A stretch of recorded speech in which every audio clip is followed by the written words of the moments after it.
You think if you say the right thing, apologize the right way, or stay available, she'll come back.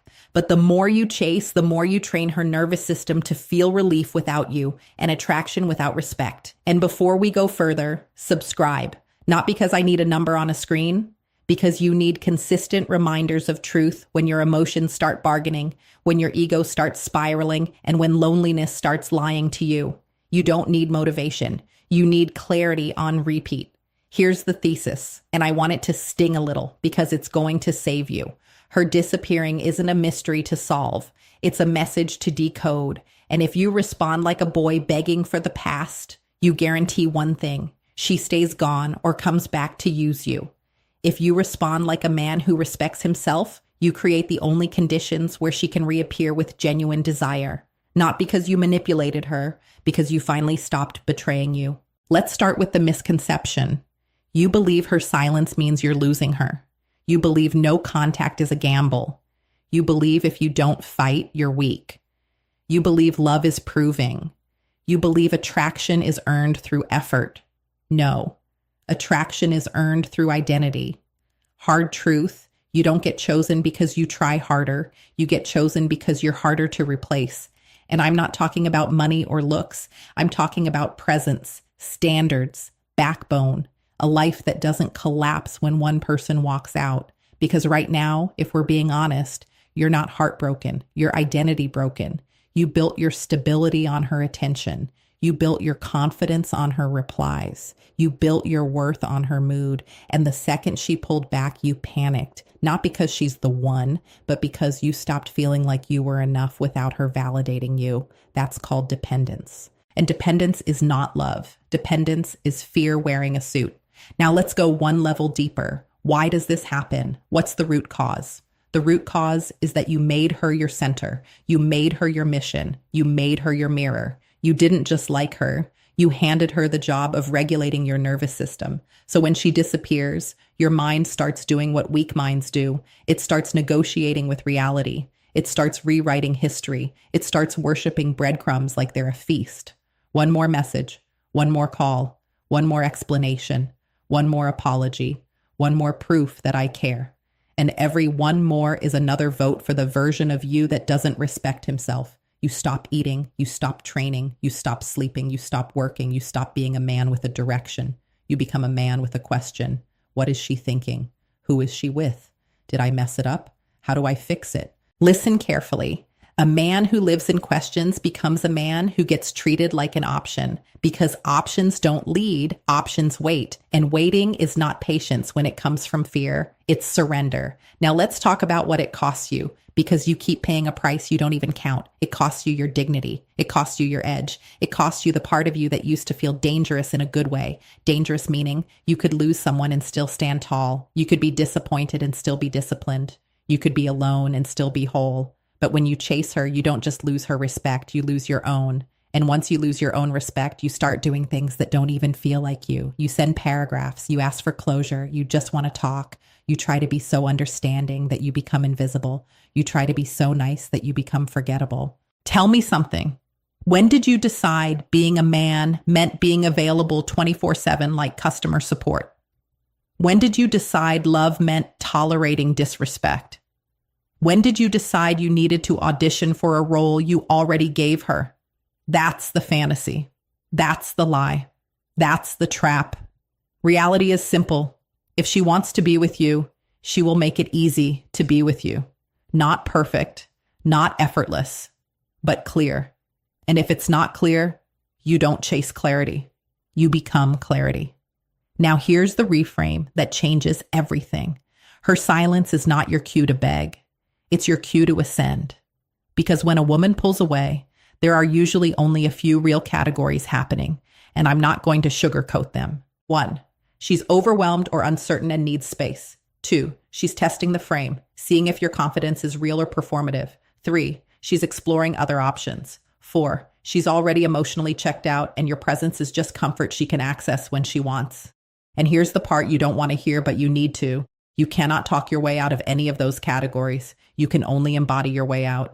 If she's overwhelmed, your calm is attractive. If she's testing you, your self-respect passes the test. If she's exploring options, your absence creates contrast. And if she's checked out, your standards protect you. In every scenario, chasing makes you smaller. In every scenario, groundedness makes you bigger. So what does 100% guaranteed she will reappear really mean? It doesn't mean you can force her to return. It means if you do this correctly, you guarantee one of two outcomes, and both are wins. Either she reappears because she feels the absence of a man who actually has value and standards, or she doesn't reappear and you finally reclaim your life. Either she comes back with respect, or you move forward with self-respect. That's the guarantee, not her behavior, your outcome. Because the only real power you ever had was not controlling her choices. It was controlling what you tolerate. Now I want you to picture two men. The first man is reactive. He lives in her weather. If she's warm, he's confident. If she's cold, he's anxious. He's always adjusting, always performing, always trying to earn what should be freely given. He says, I just want her back. But what he really means is, I just want my nervous system to stop screaming. The second man is the archetype, the man you need to become. And I'm going to describe him so clearly that it should make you uncomfortable if you're not living this way. This man doesn't negotiate for attention. He doesn't argue with silence. He doesn't worship potential. He doesn't chase people who run. He has boundaries that don't require speeches because his boundaries are enforced by action, not emotion. He doesn't punish. He doesn't play games. He simply withdraws access when access is abused. He's not bitter. He's not angry. He's not trying to get her back. He's trying to get himself back. He has purpose that existed before her and will exist after her. He has a schedule. He has standards. He has friendships. He has a body he respects. He has work that matters. He has goals that require silence, focus, and repetition. And because of that, his love is not desperate. It's selective. When he speaks, it's clean. When he commits, it's real. When he walks away, it's final, not as a threat, as a principle. That's called a frame. And women don't fall in love with your words. They fall in love with your frame. Now let's get actionable, not motivational, actionable, because your feelings don't need more analysis. They need orders. Here's what you do. First, stop checking her socials. Stop it. Every check is a relapse. Every scroll is you volunteering for pain. You are reinfecting the wound and then asking why it won't heal. Cut the supply, cut the stimulus, protect your mind like it's a weapon, because it is. Second, stop sending temperature check messages. Hey, how are you? It's not casual when it's coming from withdrawal. It's not kindness. It's craving dressed up as politeness. If she left, let her feel what she chose. Presence versus absence. Reality versus fantasy. Third, if you already reached out and she's cold, you do not double text. You do not clarify. You do not explain. You do not pour more into a cup with a hole. You let the silence do what it's supposed to do, reveal truth, because silence is an answer. Silence is a decision. Silence is data. That's called information. Fourth, redirect your energy into visible self-respect, not self-improvement as a performance, self-respect as a lifestyle. Train, not to look good for her, to feel solid for you. Work, not to distract yourself, to build a life that makes you proud. Sleep, eat, read. Build routines that don't depend on romance to function. Fifth, rebuild your social proof and your brotherhood. You need men around you who tell you the truth, not men who keep you in delusion. Isolation makes you romanticize. Community makes you realistic. When you're alone too long, your mind turns one woman into a religion. You need other voices, other missions, other standards. Sixth, if she comes back, you don't reward disappearing with instant access. Let me say that again, because this is where most men fail. If she reappears, you do not melt. You do not turn into a golden retriever. You do not pretend nothing happened. You stay calm, you stay warm, you stay grounded, and you require consistency. You can say simple and clean, "Good to hear from you. What's up?" And you watch. Is she accountable? Is she clear? Is she respectful? Is she trying to rebuild? Or is she just checking if you're still on the shelf? Because if you take her back with zero standard, you teach her the worst lesson possible, that your attention is free even after disrespect, That's called self-betrayal. And here's a definition you need in your bones. Self-betrayal is when you abandon your values to avoid someone else abandoning you. That's what you've been doing. Now let's address the part of you that's still arguing, the part of you that says, but what if she never comes back? Good. Sit with that. Because the goal is not to build a strategy to get her back. The goal is to build a man she can't easily forget and that you can't easily abandon. If she never comes back, you win because you stop living as a beggar. If she does come back, you win because you meet her as a man with standards, not a man with fear. And I'm going to challenge you with something that will expose whether you're serious.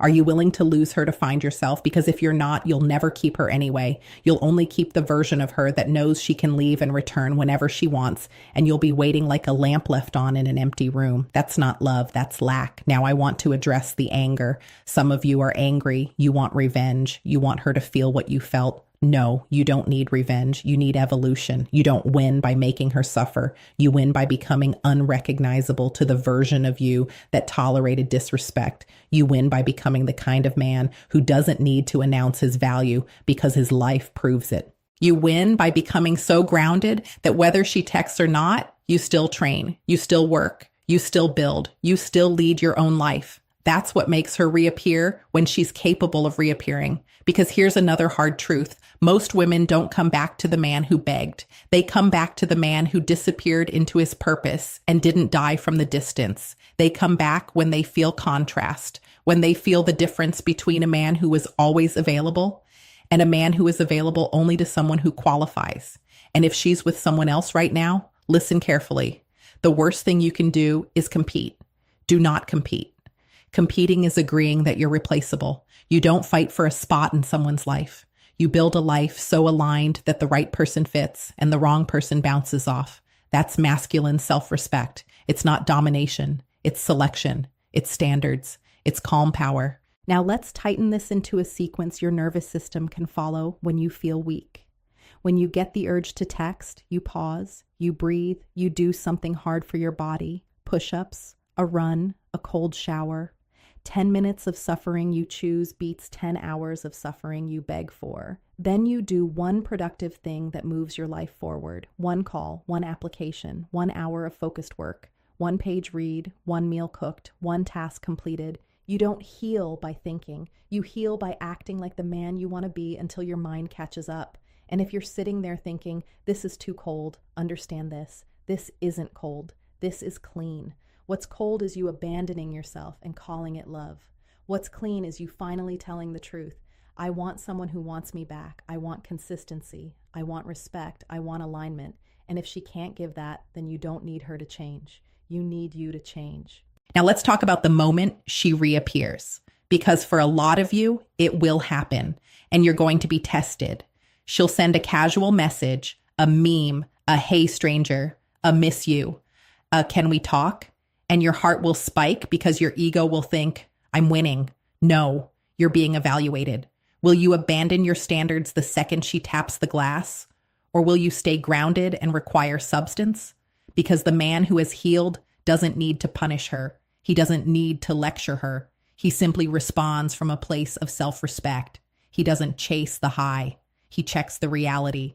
He asks himself, is this woman adding peace to my life or taking it? Is she consistent or chaotic? Is she accountable or evasive? Is she here for me or here because she's lonely? And if the answers are wrong, he doesn't argue. He exits quietly, cleanly. And that quiet exit is louder than any paragraph you could write. That's called consequence. Now here's the part that's going to hit the deepest. The reason you want her to come back so badly is because you think her return will validate your worth. You think if she reappears, it means you mattered, but you mattered before she ever showed up. Your worth is not a verdict she gets to deliver. You are not a courtroom begging for a judgment. You are the judge. You are the standard. And when you finally live like that, something strange happens. You stop needing her to come back. And that's usually when the universe, and yes, sometimes she, starts knocking. Not because of magic, because your energy changes, your posture changes, your eyes change, your decisions change. You're no longer vibrating with please choose me. You're vibrating with I choose what chooses me. That's a man. And that man is magnetic because he's not asking to be saved. He's building, he's leading, he's moving. So if you're listening to this, here's your identity reset, and I want you to take it personally. You are not the guy who got left. You are the man who got redirected. You are not the man who lost her. You are the man who found the line he will never cross again. You are not the victim of her silence. You are the author of your standards. You don't need her to reappear to be okay. You need you to reappear in your own life. Because the truth is, the moment you stopped being a man with a mission, you disappeared. You vanished into her. You shrank into her moods. You outsourced your strength. Today, you take it back. No begging, no performing, no long paragraphs, no late night spirals, no self-humiliation disguised as romance. You walk with calm, you work with focus, you train with discipline, you speak with clarity, and you love with standards. And if she reappears, she meets a man, not a wound. And if she doesn't, she becomes a chapter, not your whole book. Either way, you win, because you are the answer, not her text, not her apology, not her attention. You. Now subscribe if you want more of this, more truth, more clarity, more direction. When your emotions try to drag you back into old patterns, you don't need comfort, you need reminders. And if you're building yourself back up, you're not doing it alone. You're with men who are done begging and ready to lead their own lives.